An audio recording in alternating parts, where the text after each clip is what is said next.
All right, what's happening, folks? I am at Sportsman's Guide. I am touring their warehouse. I am on a forklift. If you shop Sportsman's Guide and you use code WARPOET, you can start saving money immediately on firearms, accessories, ammunition, hunting supplies, sporting goods. Holy cow, it is really distracting to report live from a forklift. See ya.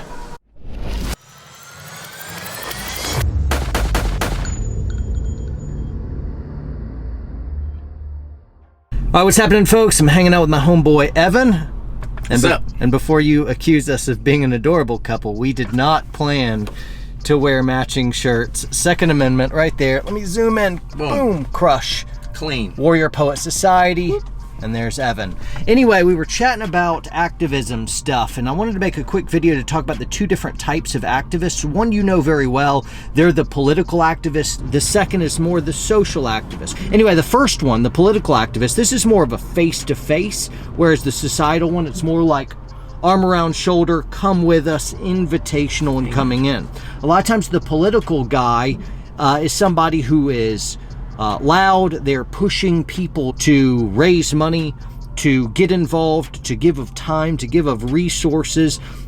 They're ready to meet enemies face to face, head on, in a epic rhetorical battle royale. Yes. Great, yeah. And it's out there. It's flashy. A lot of times those folks don't really understand how other people are being activists because they feel like everyone needs to stand up on a soapbox and scream at the opposing party because we're right and they're wrong. And though I'm like, hey, I'm on the right because I believe the right is in fact right. That's too many usages of the word right. Right.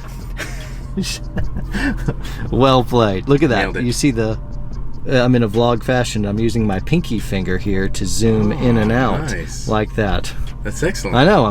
Whoa, boom. You're getting really right good there. at this. Hey, I'm a professional YouTuber of the highest caliber. The highest. And somebody just hit unsubscribe right there. I get it. I shouldn't have gone with the joke.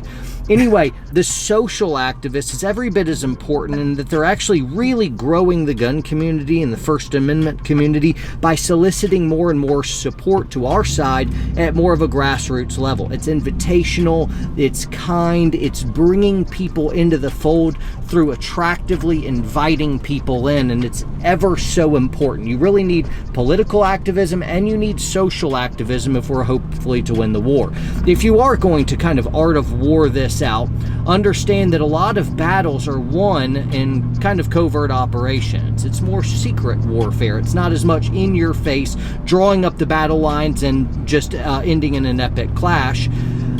We wage war in the shadows a little bit, and I'm not cloak and daggering us as social activists here. I'm just saying it's a more subtle way, as there's culture and there's politics, and as Ben Shapiro would point out, politics is downstream of culture. So if you change the way people think and you change the culture, political discourse is downstream of that and ends up reacting to it. So you need to change culture and politics. Any one is not enough. So anyway, we at the Warrior Poet Society are incredibly interested in being agents for keeping the First and Second Amendment alive and well. We're really looking more toward the second type of activist as we're inviting people in, and we believe we're growing culture through being attractive influences toward the Second Amendment, conservative values, the First Amendment. Hey, what can other people do? Thank you. What can I do What can to help the... One is invite people to go to the range. Don't be a crazy Looney Tune all the time. Don't think that you're going to change a bunch of people's minds by yelling at them. Yeah, you know, being loud in that political way. It's really good to rally our own troops to agent, but I don't believe it really grows the side. You don't win people to your side by hitting them with arguments. Instead, it's just as simple as inviting them in, showing that it's not so bad. We're not hurting people. We're wanting to... So yelling at people doesn't work? Yelling at people does not, in fact, work. I thought that worked the best. If your big plan for Second Amendment advocacy is to log onto Facebook, hit the caps lock key, and start going nuts, just know 0 people are being changed. There's no gun advocates out there of like, well, Zero. I logged onto Facebook, and then this guy it was all caps, he was loud, he was belligerent, and I'm just kind of like, that dude's got it together. There's 0 people that have changed their minds. Everyone just gets further entrenched in their own ideas as an offended brother is more unyielding than a fortified city, says the book of Proverbs in the Bible. And then it was like, man, if you don't like Bible, it doesn't matter. That quote is still true. You don't beat people to your way of thinking. You invite them into your way of thinking. You walk a mile beside them. So coherent arguments, wouldn't you say? Coherent arguments, even cast in the right way. You can argue the right points in the wrong way, and you have not won someone to your way of thinking. That's great. And so understand how you're built, and understand we both need both sides. And so a couple of examples on the conservative side, on the political side, and also on the sociological side. One, we'll take Ben Shapiro. Ben Shapiro, whether you agree with these guys or not, that's really irrelevant to this. It's just, in the political arena, it looks like he's using just cold logic and facts. He doesn't really care whether his opposition agrees with him or even likes him. He's not coming shoulder to shoulder with folks. He's straight on, hard hitting, and I think he's making good points. He's growing his following. He is engaging in a really effective type of political activism.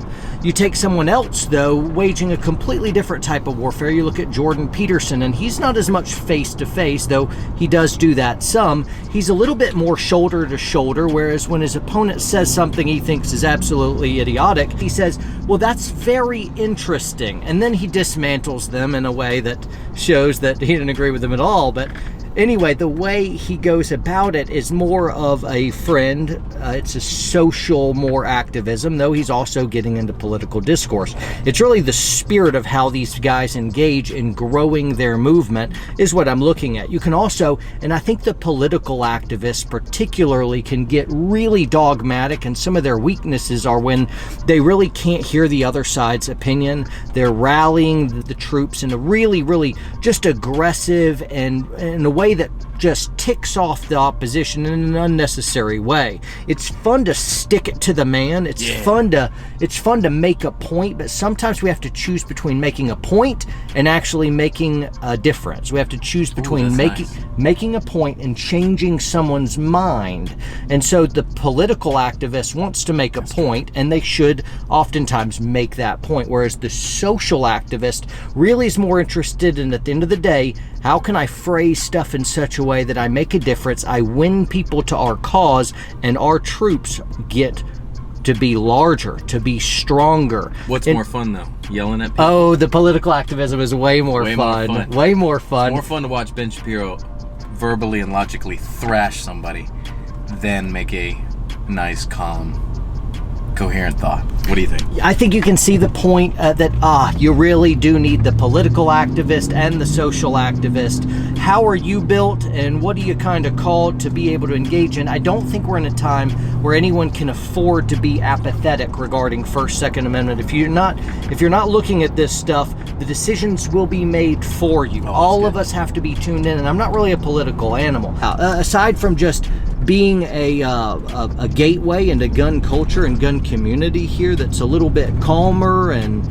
chilling out, we're also supporting a whole bunch of organizations so that whenever you buy our hats and knives and bags and decals, patches, all that stuff, a portion of our proceeds, and to support organizations like the USCCA, Second Amendment Foundation, FPC, GOA, NRA, and everyone's going to freak out about NRA. I personally support NRA. Yeah, orphanages, and we're doing a lot of other stuff, but those, I was just saying the gun stuff. Right. So we're supporting kids around the world and orphanages and whatnot. Anyway, we're doing a lot as a society, both behind the scenes and out front. And I wanted you guys to know it so that you guys can get on board and understand whether you're more of a political animal or more of kind of that sociological. So anyway, guys, that's it from us today. You got anything to say? No. Practical things that we can do. Very good. Guys, thanks for tuning in. Subscribe, like, comment. That stuff is awesome. And we'll see you next time. Train hard, train smart, and convert people to First and Second Amendment way of life. Peace.